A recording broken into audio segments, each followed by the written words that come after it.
आप सभी को मेरा नमस्कार। मैं doctor Priyanka Singh, assistant professor department of chemistry, government Digvijay, PG autonomous college, Rajnandgaon, Chhattisgarh. हम वुडवर्ड फिशर रूल के इस पार्ट 2 में देखेंगे वुडवर्ड फिशर रूल का एप्लीकेशन एल्डिहाइड्स और कीटोन्स के लिए। पिछले पार्ट में हमने इस रूल का एप्लीकेशन देखा था डाइईन्स और पॉलीईन्स के केस में। Woodward Fischer rule for alpha beta unsaturated ketones and aldehydes. इस टेबल में आपको जो डिफरेंट टाइप्स ऑफ ग्रुप्स हैं और उनसे रिलेटेड जो बेस वैल्यू हमें इस रूल में कैलकुलेशन के लिए यूज़ करना है वो दिया हुआ है। जैसे सबसे पहला है parent alpha beta unsaturated 6 membered ring और ए साइक्लिक कीटोन। उसके लिए बेस वैल्यू लेंगे 215 nanometres. Parent alpha beta unsaturated 5 membered ring parent ketone, इसके लिए बेस वैल्यू लेंगे 202 nanometres. Parent alpha beta unsaturated aldehyde के लिए बेस वैल्यू है 207 nanometre. Double bond C H C O X, यदि इसमें एक्स जो ग्रुप है वो कोई एल्किल ग्रुप होता है तो बेस वैल्यू आएगी 215 नैनोमीटर्स। और double bond C H C O X, इसमें एक्स की वैल्यू यदि एक्स जो है वो हाइड्रोक्सिल या एल्कोक्सी ग्रुप है तो जो बेस वैल्यू होगी वो है 193 नैनोमीटर्स। और ए साइक्लिक डाइइनोन के केस में बेस वैल्यू मिलेगी 245 नैनोमीटर्स। इन दो कंपाउंड्स के फिगर में आपको रिप्रेजेंट किया गया है जो अल्फा बीटा गामा और डेल्टा पोजीशन है। कार्बोनिल ग्रुप के बाद जो पहला कार्बन आता है वो अल्फा पोजीशन कहलाता है, दूसरा कार्बन बीटा पोजीशन कहलाएगा, तीसरा गामा और चौथा डेल्टा।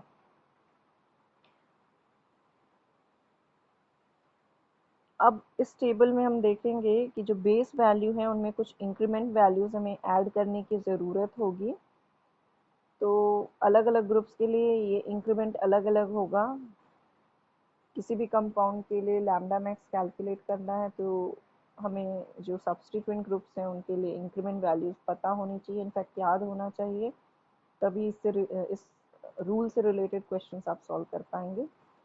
तो यदि ग्रुप है डबल बॉन्ड एक्सटेंडिंग कॉन्जुगेशन, कोई डबल बॉन्ड कॉन्जुगेशन को बढ़ा रहा है तो आपको इंक्रीमेंट में 30 नैनोमीटर्स ऐड करना है। कोई एल्किल ग्रुप या रिंग रेसिड्यू है तो अलग अलग पोजीशंस है, अल्फा बीटा गामा या उससे ज़्यादा। तो अल्फा के लिए आपको increment alpha group alpha position पे कोई एल्किल ग्रुप या रिंग रेसिड्यू है तो आपको इंक्रीमेंट ऐड करना है 10 नैनोमीटर्स। बीटा पोजीशन पर यदि सब्स्टिट्यूएंट है एल्किल ग्रुप तो आपको 12 नैनोमीटर ऐड करना है। और गामा या उससे हायर पोजीशन पे यदि कोई एल्किल ग्रुप या रिंग रेसिड्यू पाया जाता है तो आपको 18 नैनोमीटर का इंक्रीमेंट ऐड करना है। सिमिलरली अगर hydroxyl group alpha beta gamma या उससे हायर पोजीशन पे होगा तो increment values 35 nanometre, 30 nanometre, 18 nanometre respectively आपको ऐड करने की ज़रूरत है। एल्कोक्सी ग्रुप यदि अल्फा बीटा गामा या डेल्टा पोजीशन पर है तो जो इंक्रीमेंट वैल्यूज आपको ऐड करनी होंगी वो है 35, 30, 17 एंड 31 नैनोमीटर्स। OCOR इस ग्रुप में ये ग्रुप यदि अल्फा बीटा और डेल्टा पोजीशन पर है तो आपको वैल्यू इंक्रीमेंट की ऐड करनी है 6। यहाँ पे यदि गामा पोजीशन पे ये ग्रुप मौजूद होगा तो 0। क्लोरो ग्रुप Cl ग्रुप यदि अल्फा और बीटा पोजीशन पे है तो 15 और 12 नैनोमीटर्स रिस्पेक्टिवली आपको इंक्रीमेंटल वैल्यूज ऐड करनी है बेस वैल्यू में। यदि वही ग्रुप गामा या डेल्टा पोजीशन पे है तो वैल्यू जो इंक्रीमेंट होगा वो 0 होगा, यानी कोई इंक्रीमेंट नहीं होगा। Bromo group Br alpha beta position पे यदि है तो 25 और 30 नैनोमीटर्स ऐड करना होगा इंक्रीमेंट। Nr2 बीटा पोजीशन पे है तो 95 नैनोमीटर्स। एक्सोसाइक्लिक डबल बॉन्ड, यदि कोई एक्सोसाइक्लिक डबल बॉन्ड पाया जा रहा है तो आपको 5 नैनोमीटर्स का इंक्रीमेंट ऐड करना होगा, और यदि कोई होमो एन्युलर कॉन्जुगेटेड डाइईन पाया जा रहा है तो आपको 39 नैनोमीटर्स ऐड करना होगा।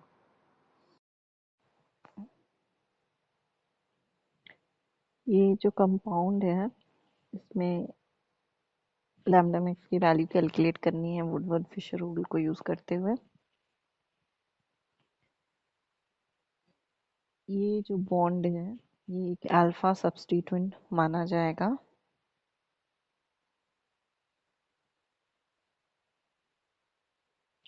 ये beta ring residue,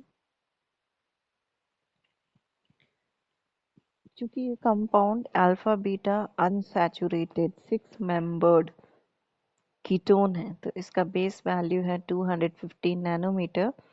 alpha substituent के लिए इंक्रीमेंट वैल्यू होगी 10 नैनोमीटर्स और बीटा सब्स्टिट्यूएंट के लिए इंक्रीमेंट होगा 12 नैनोमीटर्स। इन तीनों को ऐड करने से लैम्डा मैक्स की वैल्यू आती है 237 नैनोमीटर्स। ऑब्जर्व्ड लैम्डा मैक्स जो है इस कंपाउंड के केस में वो है 232 नैनोमीटर्स। ये जो कंपाउंड है इसमें बीटा साइट पे 2 रिंग रेजिड्यूज हैं,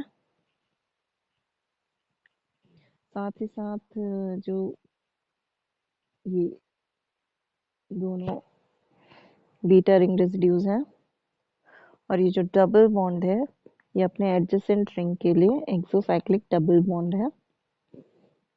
तो बेस वैल्यू इसके लिए क्या होगा, ये alpha beta unsaturated 6 membered ketone है, 6 मेंबर्ड रिंग कीटोन, तो इसका बेस वैल्यू है 215 नैनोमीटर्स। बीटा 2 बीटा रेजिड्यूज हैं तो 12 इंटू 2 24 नैनोमीटर्स का इंक्रीमेंट होगा और एक exocyclic carbon carbon double bond के लिए 5 नैनोमीटर्स का इंक्रीमेंट ऐड होगा। टोटल वैल्यू होती है 244 नैनोमीटर्स और ऑब्जर्व्ड वैल्यू है 245 नैनोमीटर्स। इस कंपाउंड को देखने पे बीटा पोजीशन पे एक रिंग रेसिड्यू है, गामा प्लस पोजीशन पे एक रिंग रेसिड्यू है। ये जो डबल बॉन्ड है अपने एडजेसेंट रिंग के लिए एक्सोसाइक्लिक डबल बॉन्ड है और ये डबल बॉन्ड अपने इस पूरे कॉन्जुगेटेड सिस्टम में कॉन्जुगेशन इंक्रीज कर रहा है ये डबल बॉन्ड। तो इसके लिए बेस वैल्यू है 215 नैनोमीटर्स। डबल बॉन्ड जिससे कंजुगेशन इंक्रीज हुआ है उसके लिए 30 नैनोमीटर्स की वैल्यू ऐड होगी। बीटा पोजीशन पे जो रेसिड्यू है उसके लिए 12 नैनोमीटर्स ऐड होगा और जो डेल्टा पोजीशन पर रेसिड्यू है रिंग रेसिड्यू उसके लिए 18 नैनोमीटर्स ऐड होगा और जो एक एक्सोसाइक्लिक डबल बॉन्ड है उसके लिए 5 नैनोमीटर्स ऐड होगा। तो टोटल वैल्यू आती है 280 नैनोमीटर्स। इस कंपाउंड को देखिए, यहाँ अल्फा पोजीशन पे एक हाइड्रोक्सिल ग्रुप है और बीटा पोजीशन पे एक एल्किल ग्रुप और एक रिंग रेसिड्यू है। Base value 215 nanometres, 2 beta substituents हैं तो 2 इंटू 12 24 नैनोमीटर्स ऐड होगा। एक अल्फा हाइड्रोक्सिल ग्रुप है उसके लिए 35 नैनोमीटर्स ऐड होगा। टोटल आता है 274 नैनोमीटर्स। ऑब्जर्व्ड वैल्यू है इस कंपाउंड के लिए 270 नैनोमीटर्स। तो यहाँ अलग अलग ग्रुप्स के लिए जो इंक्रीमेंट वैल्यू है उसे आप पिछले टेबल से देख सकते हैं। क्वेश्चन सॉल्व करने के लिए वो वैल्यूज याद होनी जरूरी है। इस कंपाउंड को देखिए, इस कंपाउंड में एक डबल बॉन्ड है जो कि कॉन्जुगेशन को इंक्रीज कर रहा है, साथ ही साथ एक होमो एन्युलर डाइईन भी है इस कंपाउंड में। इस कंपाउंड के लिए बेस वैल्यू है 215 नैनोमीटर्स। क्योंकि डबल बॉन्ड है जिससे कॉन्जुगेशन इंक्रीज हो रहा है तो 30 नैनोमीटर का इंक्रीमेंट होगा। होमोसाइक्लिक डाइईन है तो 39 नैनोमीटर्स का इंक्रीमेंट ऐड होगा और डेल्टा पोजीशन पे एक रिंग रेसिड्यू है तो उसके लिए 18 नैनोमीटर्स की वैल्यू ऐड होगी। तो टोटल वैल्यू जो मिलती है वो है 302 नैनोमीटर्स, ऑब्जर्व्ड वैल्यू है 300 नैनोमीटर्स। इस कंपाउंड में दो डबल बॉन्ड्स हैं जिनकी वजह से कॉन्जुगेशन इंक्रीज हो रहा है। होमोएन्युलर डाइईन भी है इस कंपाउंड में। बीटा पोजीशन पे रिंग रेसिड्यू है और गैमा प्लस पोजीशन पे रिंग। इस कंपाउंड के लिए बेस वैल्यू है 215 नैनोमीटर्स। एक बीटा रेसिड्यू के लिए यहाँ पे इंक्रीमेंट ऐड होगा 12 नैनोमीटर्स और एक ओमेगा रेसिड्यू जो रेड कलर के बॉन्ड से आपको शो किया गया है उसके लिए 18 नैनोमीटर्स का इंक्रीमेंट ऐड किया जाएगा। यहाँ पर दो डबल बॉन्ड्स हैं जिनकी वजह से कॉन्जुगेशन एक्सटेंड हो रहा है, तो उनके लिए 2 इंटू 30 60 नैनोमीटर्स का इंक्रीमेंट ऐड होगा। और ये जो दो एक्स्ट्रा डबल बॉन्ड्स हैं उनकी वजह से ये एक होमोएन्युलर कंजुगेटेड डाइईन के फॉर्म में है, तो 39 नैनोमीटर्स इंक्रीमेंट ऐड होगा। एक एक्सोसाइक्लिक डबल बॉन्ड है, ब्लू कलर में शो किया गया है उसे, उसके लिए 5 नैनोमीटर्स का इंक्रीमेंट ऐड होगा। तो टोटल वैल्यू मिलती है 349 नैनोमीटर्स। ऑब्जर्व वैल्यू है इस कंपाउंड के लिए 348 नैनोमीटर्स। इस कंपाउंड में अल्फा पोजीशन पे एक हाइड्रोक्सिल रेसिड्यू है, बीटा पोजीशन पे एक रिंग रेसिड्यू है और ये एक alpha beta unsaturated 5 membered ring ketone है, इसलिए इसकी बेस वैल्यू है 202 नैनोमीटर्स। अल्फा हाइड्रोक्सिल ग्रुप के लिए इंक्रीमेंट है 35 नैनोमीटर्स, बीटा सब्स्टिट्यूएंट के लिए इंक्रीमेंट 12 नैनोमीटर्स। टोटल वैल्यू आती है 249 नैनोमीटर्स। ऑब्जर्व वैल्यू है 247 नैनोमीटर्स। इस कंपाउंड में बीटा पोजीशन पे दो रिंग रेसिड्यूज हैं, एक एक्सोसाइक्लिक डबल बॉन्ड है। बेस वैल्यू होगी इस कंपाउंड के लिए 202 nanometre. Exocyclic carbon carbon double bond के लिए 5 नैनोमीटर्स का इंक्रीमेंट और दो बीटा रिंग रेसिड्यूज के लिए 12 इंटू 2 24 नैनोमीटर्स का इंक्रीमेंट। टोटल वैल्यू आती है 231 नैनोमीटर्स। ऑब्जर्व वैल्यू है इस कंपाउंड के लिए 226 नैनोमीटर्स। इस कंपाउंड में अल्फा पोजीशन पे ब्रोमो ग्रुप है और बीटा पोजीशन पे दो रिंग रेसिड्यूज हैं। एक एक्सोसाइक्लिक डबल बॉन्ड है। बेस वैल्यू होगी इस कंपाउंड के लिए 202 नैनोमीटर्स। एक अल्फा पोजीशन पे bromo group substituent bromo substituent के लिए इंक्रीमेंट होगा 25 नैनोमीटर्स। दो बीटा रिंग रेसिड्यूज के लिए इंक्रीमेंट है 24 नैनोमीटर्स। एक्सोसाइक्लिक डबल बॉन्ड के लिए 5 नैनोमीटर्स का इंक्रीमेंट। टोटल वैल्यू होता है 256 नैनोमीटर्स। ऑब्जर्व वैल्यू है 251 nanometer. Solvent correction. Solvent correction is applicable to aldehydes and ketones unlike conjugated alkenes. एल्डेहाइड और कीटोन्स में सॉल्वेंट करेक्शन करने की आवश्यकता होती है, जबकि कॉन्जुगेटेड एल्कीन्स में सॉल्वेंट करेक्शन की आवश्यकता नहीं होती है, क्योंकि जो सॉल्वेंट है वो एल्डेहाइड्स और कीटोन्स में जो एनर्जी लेवल्स हैं मॉलिक्यूलर ऑर्बिटल्स के, उसको अफेक्ट करता है, होमो ल्यूमो के बीच के एनर्जी डिफरेंस को अफेक्ट करता है। इसलिए जो लैम्डा मैक्स की वैल्यू है वो शिफ्ट होती है, इसलिए यहाँ पे सॉल्वेंट करेक्शन ज़रूरी है।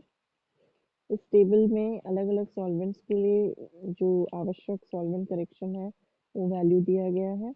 इथेनॉल या मिथेनॉल को एक स्टैंडर्ड सॉल्यूशन माना गया है, इसलिए वहाँ सॉल्वेंट करेक्शन की वैल्यू जो है वो 0 है।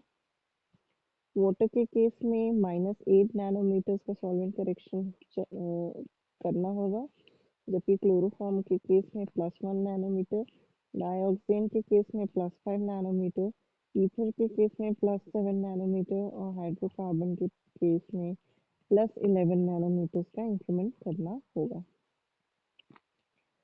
अब Woodward Fischer rule for aromatic compounds. Aromatic compounds के केस में वुडवर्ड फिशर रूल को देखना है। अभी तक हमने जो जिन कंपाउंड्स को देखा था वो एरोमेटिक नहीं थे। तो यदि एरोमेटिक एल्डेहाइड है ArCOR, तो बेस वैल्यू 246 नैनोमीटर्स होगी। एरोमेटिक एल्डेहाइड है ArCHO, तो बेस वैल्यू लेनी है 250 नैनोमीटर्स। एरोमेटिक कार्बोक्सिलिक एसिड है ArCOOH या एस्टर ArCOOR, तो बेस वैल्यू होगी 230 नैनोमीटर्स। इस टेबल में अलग अलग ग्रुप्स के लिए जो इंक्रीमेंट वैल्यू है उसे शो किया गया है। एरोमेटिक कंपाउंड्स के केस में कोई भी ग्रुप 3 पोजीशंस पे पाया जा सकता है, ऑर्थो, मेटा और पैरा। तो यदि कोई एल्किल ग्रुप ऑर्थो या मेटा पोजीशन पे पाया जाता है तो इंक्रीमेंट वैल्यू होगी 3 नैनोमीटर्स। पैरा पोजीशन पे एल्किल ग्रुप होने पर इंक्रीमेंट होगा 10 nanometres. Hydroxyl group, methoxy group या एल्कोक्सी ग्रुप यदि ऑर्थो या मेटा पोजीशन पे पाया जाता है तो दोनों ही केसेस में इंक्रीमेंट होगा 7 नैनोमीटर्स। पैरा पोजीशन पे यदि ये ग्रुप पाया जाता है तो इंक्रीमेंट होगा 25 नैनोमीटर्स। एमीन ग्रुप यदि ऑर्थो या मेटा पोजीशन पे पाया जाता है तो इंक्रीमेंट होगा 13 नैनोमीटर्स। पैरा पोजीशन पे एमीन ग्रुप के पाए जाने पर 58 नैनोमीटर्स का इंक्रीमेंट होगा। NHCOCH3 ग्रुप होने पर ऑर्थो मेटा पोजीशन ऑक्यूपाई करता है यदि, तो 20 नैनोमीटर्स ऐड करना होगा। जबकि पैरा पोजीशन पर ये ग्रुप पाया जाता है तो 45 नैनोमीटर्स का इंक्रीमेंट ऐड करना होगा। NHCH3 ग्रुप यदि पैरा पोजीशन पे पाया जाता है तो 73 नैनोमीटर्स का इंक्रीमेंट होगा। NHCH3 ट्वाइस, इसके लिए ऑर्थो मेटा पोजीशन पे 20 नैनोमीटर्स और पैरा पोजीशन पे 85 नैनोमीटर्स का इंक्रीमेंट होगा। Cl क्लोरो ग्रुप के लिए ऑर्थो मेटा पोजीशन पे 0, पैरा पोजीशन पे 10 इंक्रीमेंट होगा। ब्रोमो ग्रुप के लिए ऑर्थो मेटा पोजीशन पे 2 नैनोमीटर्स और पैरा पोजीशन पे 15 नैनोमीटर्स का इंक्रीमेंट होगा। ये कंपाउंड, इस कंपाउंड में ये एरोमेटिक पार्ट है। यहाँ पर पैरा पोजीशन पे मिथॉक्सी ग्रुप है तो इंक्रीमेंट +25 नैनोमीटर्स है, इसे आप टेबल से चेक कर सकते हैं। और ऑर्थो पोजीशन पे एल्किल या रिंग रेसिड्यू है, इसलिए +3 नैनोमीटर्स का इंक्रीमेंट होगा। तो बेस वैल्यू है यहाँ इस कंपाउंड के लिए 246 nanometres.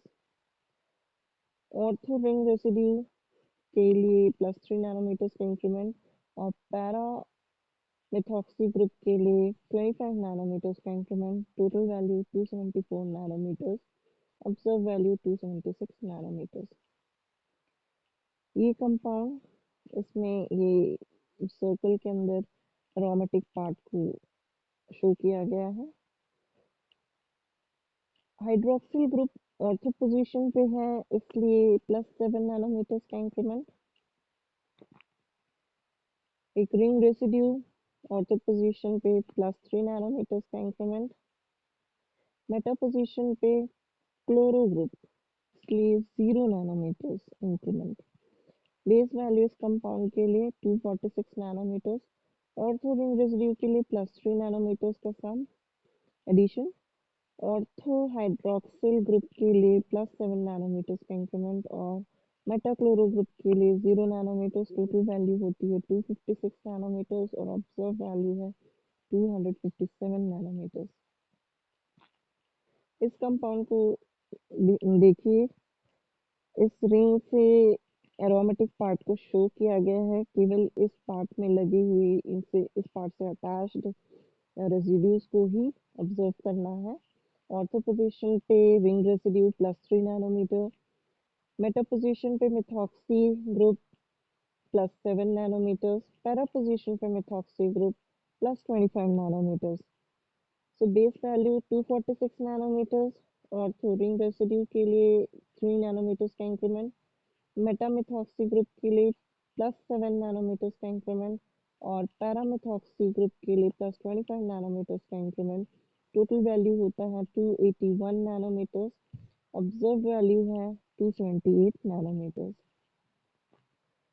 Violation of Woodward-Fisher rule. Woodward rule are applicable to molecules with no strain around the chromophore. ये वुडवर्ड फिशर रूल उन्हीं कंपाउंड्स में लागू होता है जिन कंपाउंड्स में क्रोमोफोर के चारों तरफ किसी भी प्रकार का स्ट्रेन देखने को नहीं मिलता है। लेकिन कंपाउंड्स में यदि सब्स्टिट्यूएंट पाए जाते हैं, presence of substituents causes loss of coplanarity of orbitals. Substituents पाए जाते हैं कंपाउंड्स में तो ऑर्बिटल्स की जो कोप्लेनैरिटी है, एक ही प्लेन में ऑर्बिटल्स नहीं पाए जाते हैं, इसलिए लॉस ऑफ ओवरलैप, क्योंकि एक प्लेन में ऑर्बिटल्स नहीं है तो उनके बीच में ओवरलैपिंग नहीं हो पाएगी। इसके नतीजतन क्या होगा, blue shift with reduced intensity. Compound के केस में हमें ब्लू शिफ्ट देखने को मिलेगा और उसकी इंटेंसिटी भी कम हो जाएगी। ये कुछ कंपाउंड बाइफेनाइल्स और बाइसाइक्लिक कंपाउंड्स दिखाए गए हैं। इनमें स्ट्रेन पाया जाता है, कोप्लेनैरिटी लूज हो जाती है, इसकी वजह से यहाँ वुडवर्ड फिशर रूल लागू नहीं हो पाता। Thank you.